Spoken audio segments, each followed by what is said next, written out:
नमस्कार साथियों, एक बार फिर स्वागत है आप सभी के अपने YouTube चैनल AKHD क्लासेस में। वापस जो है ये बात करेंगे आप सभी जो है हिंदी के प्रमुख जो है पुरस्कार से जुड़े प्रश्न जो है एक बार कवर किए हैं, जिसमें 50 क्वेश्चन कवर किए गए थे और ये जो है पार्ट 2 है। ठीक है, इसमें बचे हुए जो है तो लगभग कितने प्रश्न, लगभग 28 प्रश्न जो है बचे हुए थे, उनको क्या हम इस वीडियो में कवर करेंगे। 50 क्वेश्चन क्या है पिछले वीडियो में कंप्लीट कर दिए गए थे, तो ये पार्ट 2 है। अगर वो वीडियो आप नहीं देखे हैं तो चैनल पर आप रीड करके जो है प्ले लिस्ट बना हुआ, वहाँ पर जाके आप उसे देख सकते हैं, फिर इसको देखिएगा। चलिए हम चलते हैं 50 नंबर पे। ठीक है, क्योंकि हमारे प्रश्न जो है 50 तक कंप्लीट हो चुके थे। ठीक है, उसके आगे क्या है हमें कवर करना था। तो बिल्कुल वीडियो को जो है अंत तक देख के जाइएगा। 50 हमारे 51 नंबर प्रश्न आपके सामने बिल्कुल यहाँ पे है कि नीलिमा जो है किस प्रसिद्ध जो है कवित्री का काव्य संग्रह है, यह पूछा जा रहा है। तो यह है महादेवी वर्मा का। ऑप्शन नंबर क्या होगा, तो बिल्कुल ए ऑप्शन राइट यहाँ पे हो जाएगा। और ध्यान रखें यह जो है छायावाद की जो है भावभूमि पर आधारित है। आगे बात करते हैं तो हंस पत्रिका की स्थापना किसने की थी। तो अगर हंस पत्रिका की बात करेंगे तो प्रेमचंद द्वारा स्थापना की गई थी। ऑप्शन नंबर क्या होगा, तो बिल्कुल बी राइट हो जाएगा। हंस पत्रिका की स्थापना जो है की गई, जो कि आज भी हिंदी साहित्य के प्रमुख पत्रिका में से एक है। अगला प्रश्न है कि किस लेखक को हिंदी का टॉलस्टॉय कहा जाता है। तो यह जो है कहा गया है प्रेमचंद्र को। ऑप्शन नंबर क्या होगा, तो बिल्कुल ए ऑप्शन राइट हो जाएगा। अगला प्रश्न है कि नई कहानी आंदोलन से जुड़े प्रमुख लेखक कौन थे। तो इसके अगर प्रमुख लेखक की बात करेंगे तो निर्मल वर्मा हैं। ऑप्शन नंबर क्या होगा, तो बिल्कुल सी राइट हो जाएगा। और ध्यान रखें कि निर्मल वर्मा जो है नई कहानी आंदोलन के जनक माने जाते हैं, जो 1950 से 60 के दशक में शुरू हुआ था। अगला प्रश्न है कि भारतेंदु हरिश्चंद्र पुरस्कार किस क्षेत्र में दिया जाता है। तो यह दिया जाता है हिंदी प्रचार प्रसार के क्षेत्र में। ऑप्शन नंबर सी राइट हो जाएगा।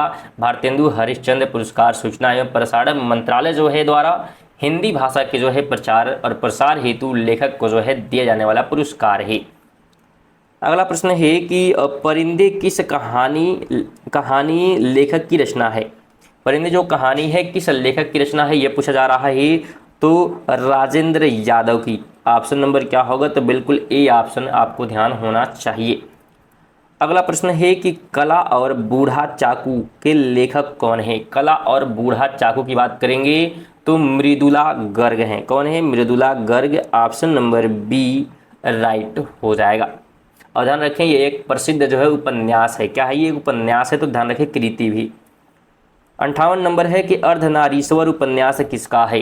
तो अर्धनारीश्वर जो है बिल्कुल ध्यान रखना है, यह है विजयदान देथा की। बिल्कुल ऑप्शन नंबर क्या होगा, सी हो जाएगा। विजयदान देथा की ये क्या है, तो एक रचना है, उपन्यास है। आगे बात करेंगे धरती धन ना अपार उपन्यास के लेखक कौन है। तो इस उपन्यास के लेखक की बात करेंगे तो फणीश्वर नाथ रेणु हैं। ऑप्शन नंबर ई राइट हो जाएगा। बिल्कुल ध्यान रखेंगे यह जो है मैला आंचल के बाद लिखा गया था। किसके बाद, तो मैला आंचल के बाद। फणीश्वर नाथ रेणु का एक प्रसिद्ध कृति भी है मैला आंचल, तो ध्यान रखें। 60 नंबर प्रश्न है कि बाल साहित्य के लिए साहित्य अकादमी पुरस्कार कब से दिया जाने लगा। तो ये जो है दिया जाने लगा 2011 से। ऑप्शन नंबर डी बिल्कुल राइट यहाँ पे हो जाएगा। अगला प्रश्न है कि हिंदी के पहले महिला उपन्यासकार मानी जाती हैं। तो कौन मानी जाती हैं, तो श्रीमती शिवानी मानी जाती हैं। ऑप्शन नंबर बी राइट हो जाएगा। इसमें बहुत ही महत्वपूर्ण प्रश्न सभी लिए गए हैं, जो कि महत्वपूर्ण रहे हैं यूपीएससी की परीक्षाओं के लिए। तो बिल्कुल आप कंप्लीट वीडियो देखिए और पार्ट 1 जरूर कवर करिएगा। उसमें 50 क्वेश्चन जो है कवर कराए गए हैं। अगला प्रश्न है कि किस लेखक के, क्या कह रहा है कि बिल्कुल यहाँ पे आगे चलते हैं, तो किस लेखक को जो है नए व्यंग्य का प्रवर्तक माना जाता है। तो यह जो है माना जाता है हरिशंकर परसाई को। ऑप्शन नंबर बी यहाँ पे राइट होगा। तो बिल्कुल बी आपको ध्यान होना चाहिए। आगे बात करेंगे तो अगला प्रश्न हमारा क्या है, तो रेत पर छाप के लेखक, रेत पर छाप की बात की जा रही है तो राजेंद्र यादव ध्यान रखना है। क्या ध्यान रखना है, राजेंद्र यादव, यानी कि ऑप्शन नंबर सी बिल्कुल राइट हो जाएगी। और ये जो है उनकी लेखकीय जो है यात्रा को दर्शाता है। अगला प्रश्न है कि किस लेखक की रचनाएं दिव्या, अशोक और प्रियवंदा आदि हैं। तो ये रचनाएं हैं जयशंकर प्रसाद की। ऑप्शन नंबर सी हो जाएगा। क्या हो जाएगा? बिल्कुल सी हो जाएगा। 65 है कि कालजयी उपन्यासों का क्या अर्थ होता है। तो इसका अर्थ जो अगर पूछा जा रहा है तो बिल्कुल अर्थ ध्यान रखना है कि जो है समय की कसौटी पर खरे उतरें। तो ये इसका अर्थ है। ऑप्शन नंबर सी हो जाएगा। ठीक है, तो बिल्कुल आप ध्यान रखेंगे कालजय यानी कि ऐसी रचनाएं जो हर युग में प्रासंगिक बनी रहें, जैसे कि गोदान, कामयानी, मैला आंचल आदि।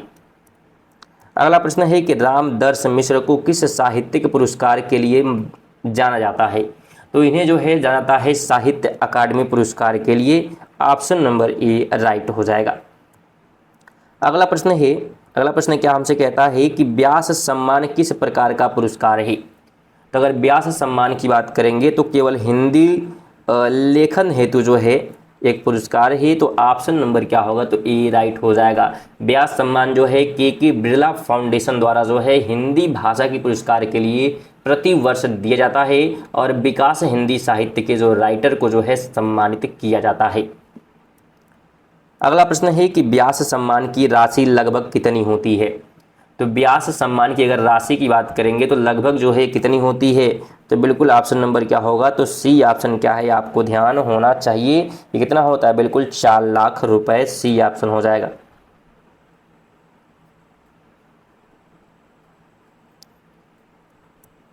आगे बात करते हैं तो साहित्य अकादमी युवा पुरस्कार 2025 हिंदी भाषा में किसे मिला। 2025 की बात यहाँ पे की जा रही है। तो ये जो है दिया गया है किसे? तो पार्वती तिर्की को। ऑप्शन नंबर बिल्कुल ए आपको ध्यान रखना है। ये जो है करंट अफेयर का क्वेश्चन है, इसको भी कवर कराया जा रहा है कि जिन्हें जो है हिंदी कविता संग्रह फिर उगाना के लिए दिया गया। किसके लिए? तो फिर उगाना। ये जो है कविता संग्रह है फिर उगाना, और इसके लिए जो है अकादमी जो है पुरस्कार यानी कि साहित्य अकादमी पुरस्कार 2025 इन्हें दिया गया है, जिनका नाम है पार्वती तिर्की।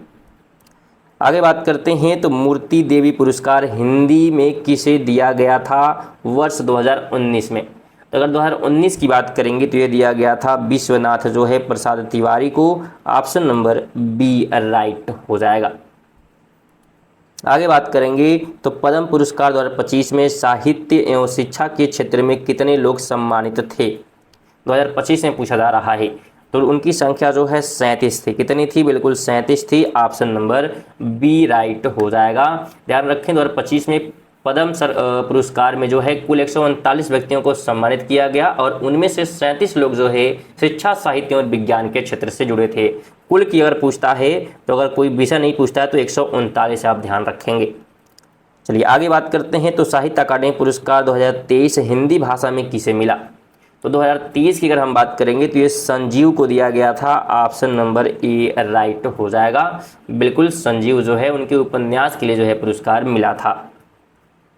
आगे बात करेंगे साहित्य अकादमी पुरस्कार 2021 हिंदी भाषा में किसे मिला।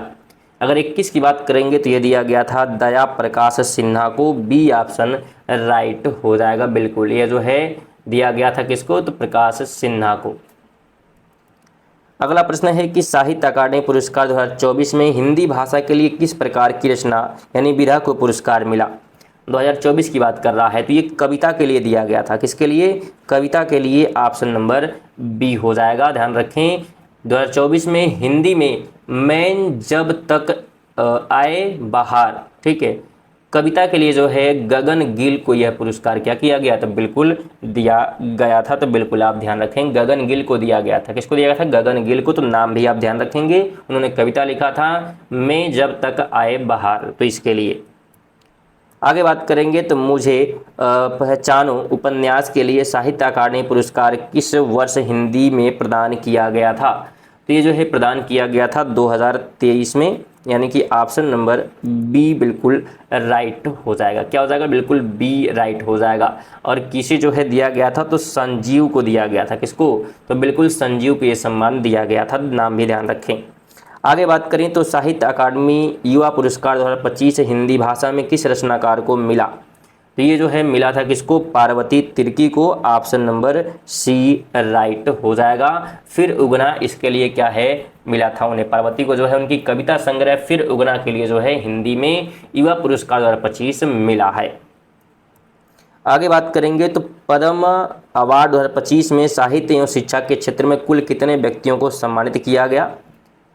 तो इसमें जो है कुल बात करेंगे तो 30 लोगों को सम्मानित किया गया है। ऑप्शन नंबर क्या होगा? तो बिल्कुल बी क्या होगा, आपको ध्यान रखना है कि साहित्य और शिक्षा के क्षेत्र में कुल 30 व्यक्तियों को सम्मानित किया गया है। आगे बात करेंगे तो किस व्यक्ति को पद्म श्री 2024 में हिंदी साहित्य एवं शिक्षा क्षेत्र में सम्मानित किया गया था? तो इसमें जो है सम्मानित किया गया था किसे? तो बिल्कुल भगवती राजपुरोहित को। ऑप्शन नंबर क्या होगा? तो बिल्कुल बी हो जाएगा। उनका नाम जो है उस सूची में शामिल है जो साहित्य एवं शिक्षा क्षेत्र में 2024 में पद्मश्री में सम्मानित हुए हैं। तो सुनिए थे हमारे 78 जो है प्रश्न जो कि 2 पार्ट में क्या है कंप्लीट किए गए हैं। तो पहले पार्ट को भी देख सकते हैं और बिल्कुल इस वीडियो को देखें, वीडियो को लाइक और शेयर करें। चैनल पर नए हैं तो जरूर सब्सक्राइब कर लीजिएगा। आप यहाँ पे करंट अफेयर भी कवर कर सकते हैं और साथ में ग्रुप डी की तैयारी भी कर सकते हैं। चलिए मिलते हैं अगली वीडियो तक के लिए। जय हिंद, वंदे मातरम।